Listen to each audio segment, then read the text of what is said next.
खबर जबलपुर से, जहां प्रशासन की बड़ी लापरवाही सामने आई। सेप्टिक टैंक में गिरने से 2 भाइयों की मौत हो गई। अस्पताल परिसर में खुला पड़ा था सेप्टिक टैंक। क्रिकेट खेलते वक्त सेप्टिक टैंक में 2 भाई गिर गए। घटनास्थल पर पीडब्ल्यूडी मंत्री राकेश सिंह पहुंचे और पीड़ित परिवार के लिए 4-4 लाख के मुआवजे का ऐलान किया गया। जिले के गोहलपुर थाना क्षेत्र का ये मामला है।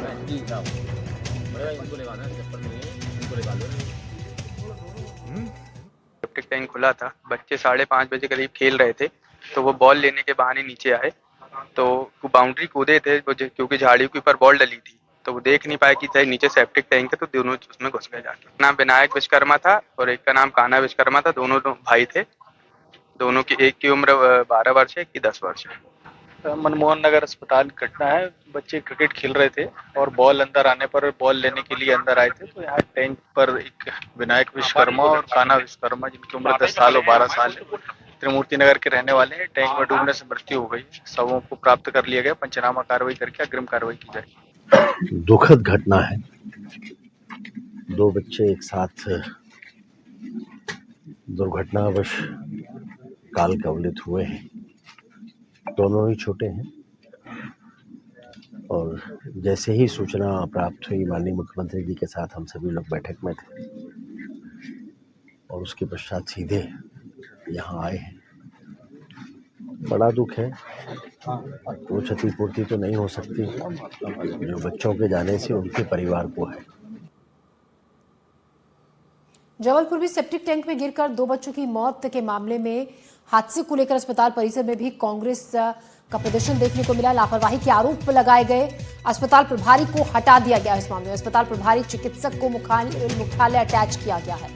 तो अस्पताल परिसर में कांग्रेस का प्रदर्शन इसी मामले को लेकर किया गया। अस्पताल प्रभारी और चिकित्सक को मुख्यालय अटैच किया गया है। लापरवाही का आरोप लगा है। 2 बच्चों की मौत तक का जिम्मेदार कौन है, इसको लेकर सवाल खड़े हैं।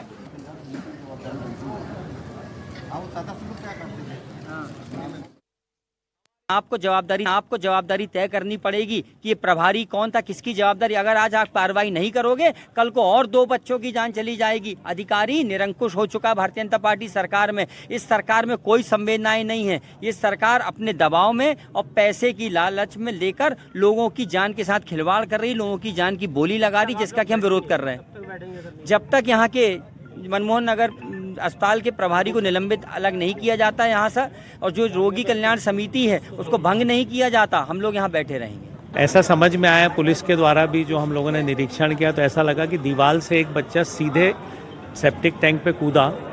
उसको ऐसा लगा होगा कि वो सीमेंट का है, और मुझे लगता है वो सीधे उस जाली पे आया और जाली सहित वो अंदर चला गया। और उसके पीछे उसका भाई भी था, वो भी बाउंड्री वॉल से, शायद मुझे लगता है उसने देखा कि जब भाई उसका सेप्टिक टैंक में गया तो उसने प्रयास किया होगा उसको बचाने में, उस कारण वो भी सेप्टिक टैंक में गिर गया। एक हमने जांच समिति बनाई है। जांच समिति की रिपोर्ट आने के बाद फिर ये निर्णय लिया जाएगा कि जो हमने यहाँ से उनको पृथक किया है वो पृथक ही रहने दिया जाए या पुनः यहाँ पदस्थ किया जाए। प्रकरण में दोनों बच्चों की मृत्यु के संबंध में मर्ग कायम किए गए हैं। आज जो है उनके परिजनों से के समक्ष पंचनामा करा के और उनका पीएम कराया गया है और सब परिजनों को सुपुर्द कर दिया गया है। मर्ग जांच में लिया गया है और जांच की जा रही है। अभी परिजन शोकाकुल हैं, उनके कथन नहीं लिए जा सके हैं। शेष जो साक्षी हैं उनके बयान आज लिए जाएंगे और अग्रिम जांच करके वैधानिक कार्रवाई की जाएगी। और इस खबर पर ज्यादा जानकारी के साथ संजीव चौधरी हमारे सहयोगी भी हमारे साथ जुड़ रहे हैं। संजीव, इस पूरे मामले को लेकर अस्पताल में भी जमकर हंगामा देखने को मिला, जिसके बाद कुछ लोगों के खिलाफ बताया जा रहा है कि अस्पताल प्रभारी के खिलाफ भी एक्शन लिया गया है। कौन है क्या सर? आवाज नहीं आ रही है। हेलो। अस्पताल प्रभारी के खिलाफ एक्शन लिया गया है। उन्हें जो विक्टोरिया मुख्यालय है वहाँ पदस्थ कर दिया गया। हालांकि सीएमएचओ का कहना था कि अस्पताल प्रभारी जो बनाए थे वो नेत्र विभाग के प्रमुख को बनाया था। अब वहां से इसका स्थानांतरण कर दिए जाने से या अटैच कर दिए जाने से मनमोहन नगर अस्पताल में नेत्र प्रभारी नहीं होगा, जिससे बहुत ज्यादा मरीजों को परेशानी आएगी। तो भविष्य में जांच रिपोर्ट आने के बाद यह देखा जाएगा कि किसकी गलती थी और उसके बाद उस पर एक्शन लिया जाएगा। जी संजीव, साथ ही इस मामले में एक बड़ी लापरवाही ये भी देखने को मिली कि सेप्टिक टैंक तो वहां पर बना दिया गया, लेकिन उसके आसपास इस तरीके का कोई बचाव नहीं किया गया था कि पता चल सके वहां पर सेप्टिक टैंक था। जिस तरीके से जांच में जो बात सामने आई है कि वहां पर बच्चों को ये पता ही नहीं चला था कि सेप्टिक टैंक है, जिसके चलते वो हादसे का शिकार हुए। बिल्कुल सबसे बड़ी लापरवाही यही है कि सेप्टिक टैंक जहां भी बनाया जाता है उसके ऊपर लोहे के ढक्कन या चीप रख दी जाती है ताकि किसी भी तरीके का कोई हादसा ना हो। लेकिन यहाँ पर ना तो चीप रखी गई थी, ना लोहे के ढक्कन से उसको बंद किया गया था। इसी के चलते जब बारिश के समय जो झाड़ झंकारी लग जाती है वो इतनी ज्यादा झाड़ झंकारी लग गई कि पता ही नहीं चल रहा था कि नीचे गड्ढा है, और उसी के परिणाम स्वरूप ये हादसा हो गया। जी, और इस लापरवाही के चलते 2 भाइयों की जान चली गई। बहुत शुक्रिया आपका जानकारी के लिए संजीव। हमारे सहयोगी संजीव चौधरी हमें जानकारी दे रहे थे। इस मामले को लेकर अब जांच की जा रही है। वहीं अस्पताल में भी जमकर हंगामा किया गया। लापरवाही का आरोप लगा अस्पताल प्रभारी चिकित्सक को मुख्यालय को अस्पताल प्रभारी को मुख्यालय अटैच किया गया है।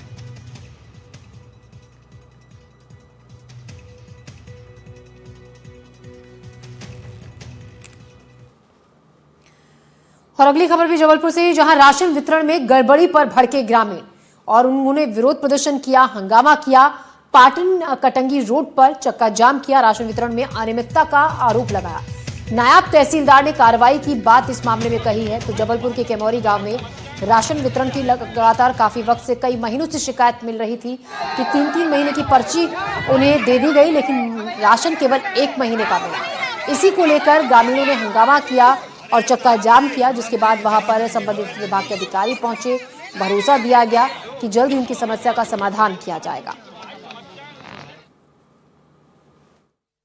हमारे यहाँ पे अक्टूबर माह की पर्ची काट के सितंबर माह का राशन दे रहे हैं और पर्ची जमा कर रहे हैं अक्टूबर माह की, और बोल रहे हैं जो पर्ची काटता है वो बोलता है कि जाइए 2 महीने का राशन मिलेगा। यहाँ आके हम लोग आते हैं, हम लोग को 1 महीने का राशन दिया जाता है और पिछले 3 महीने का जो बाकी है उसके लिए बोलते हैं बाद में मिलेगा। इस जाके हम लोग यहाँ पे शोषण किया जा रहा है। हम लोग को चाहिए है कि हर महीने का राशन प्रॉपर मिलना चाहिए, जो पर्ची कटती है उसका राशन पूरा चाहिए। ये प्रदर्शन इसलिए कर रहे हैं क्योंकि हम लोग को पूरा राशन मिलता नहीं है। हमें लगभग अगर 12 महीने का राशन है तो उसमें 8 से 9 महीने का मिलता है और 2-3 महीने का मिल नहीं पाता है। अभी जैसे जानकारी प्राप्त हुई थी, ग्राम कैमोरी में ग्रामवासियों द्वारा राशन वितरण में अनियमितता के कारण चक्का जाम किया गया था। उनका कहना है कि 2 माह से राशन में वितरण में गड़बड़ियाँ पाई जा रही हैं, पर्चियाँ काटने में विधिवत नहीं दिया जा रहा है। इस कारण से एसडीएम साहब के आदेशानुसार में यहाँ उपस्थित हुआ है और ग्रामवासियों से जानकारी चाहिए, जिसमें 2 महीने से राशन वितरण में काफ़ी अनियमितता पाई गई थी। तो सभी ग्रामीणों को समझाइश दी गई कि कल ऑफिस में आकर या मौके पर उपस्थित होकर सभी की समस्या का सुनकर उनका निराकरण किया जाएगा और राशन वितरण में जो भी गलतियाँ हैं, अनियमितता हैं, जिन कर्मचारियों द्वारा ये गलतियाँ की गई उनके विरुद्ध विधिवत वैधानिक कार्रवाई की जाएगी। थाना कटंगी के कैमोरी गांव में पिछले 3 महीनों से राशन वितरण को नहीं होने को लेकर ग्रामीण आक्रोशित होकर रोड पे बैठ गए थे। एसडीएम वहां फूड अफसर को भेज रहे हैं और मौके पर जाकर ग्रामीणों को जो है राशन है वो वितरण कराया जाएगा और उनको समझाइश देकर वहां से अलग किया जाएगा।